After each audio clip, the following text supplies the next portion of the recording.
What is going on, everybody? Captain Namco here. Anybody ever wonder how to adjust a claw on the duck catcher? Well, you guys have come to the right place. In this video, we're going to talk a little bit about the duck catcher, and we're going to talk about how to set the claw strength on a coastal amusement crane like your Toy Soldier and telephone claw machine. They're both going to be the same way, but and the Showtime machines. We'll get into a little bit of that later on in this segment. But for now, let's focus on the duck catcher claw. Everybody knows how wide these claws open without being adjusted. And of course, you guys know there's no way to make it where it doesn't close all the way. There's no way to do that. So, actually, yes, there is. One way to do that is you would want to take your bolt. In my case, I'm using a screwdriver for this example here. So, in this case, if you don't want your claw to close all the way, this is what you would do. And you'd have a slight gap. Now, obviously, if you would have a long bolt to go at the top side of that screw, with a lock nut on the other side, you can also make it where the claw does not close all the way that way as well. As you can see, you'll have a gap like that. But most of the time, you don't want your duck catcher to do that. Otherwise, your ducks would probably slide right through it, and your machine would keep going. So you want to avoid that matter. So another issue you might have is with the duck catcher. Like me and my vendor friend has been having issues with that for well over a year, with it giving out too many ducks, as it likes to sometimes not register, and it's giving out, I don't know, 2 or 3 in one try and one go, and then won't register, and it'll keep going and grab another 2 before it'll register again.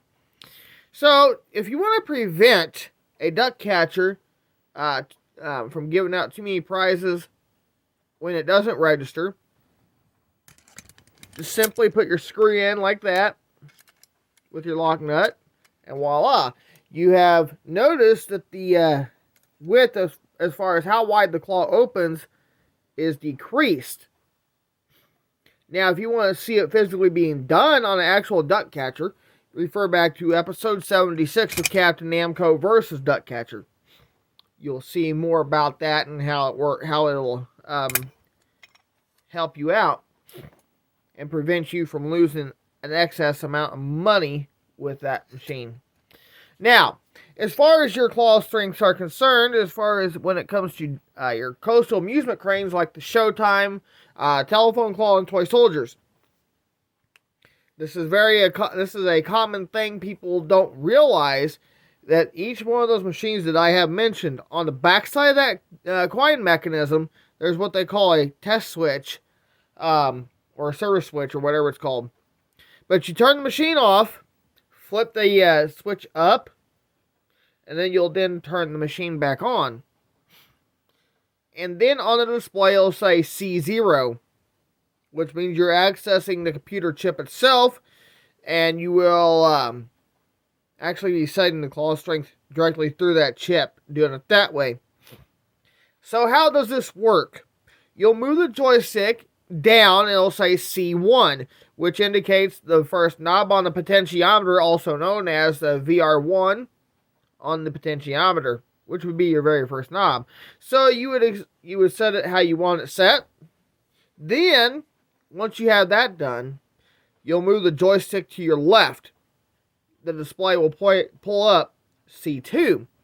Now, VR2, which is actually responsible for allowing the claw to either physically open up and let go of the prize, or just simply not be strong enough and easily allow a prize to slide through the claw. You guys know that a lot of these machines nowadays have what they call a variable strength. And they'll do that for so many amount of plays until that machine hits that amount, and boom, you'll be a winner there.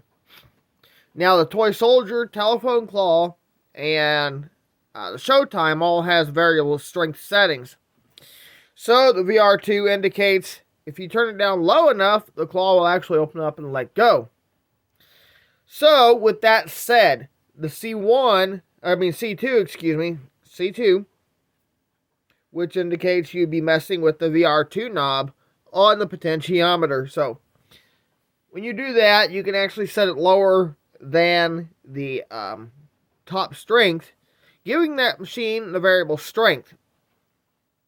So that way, your machine's not going to be giving out a lot of prizes, at the same time giving out something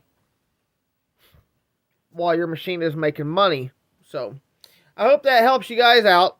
If it does, leave a like and a comment down below. We'll see you next time, man. Before I go, I always want to remind you guys that Jesus loves you, and have a wonderful day.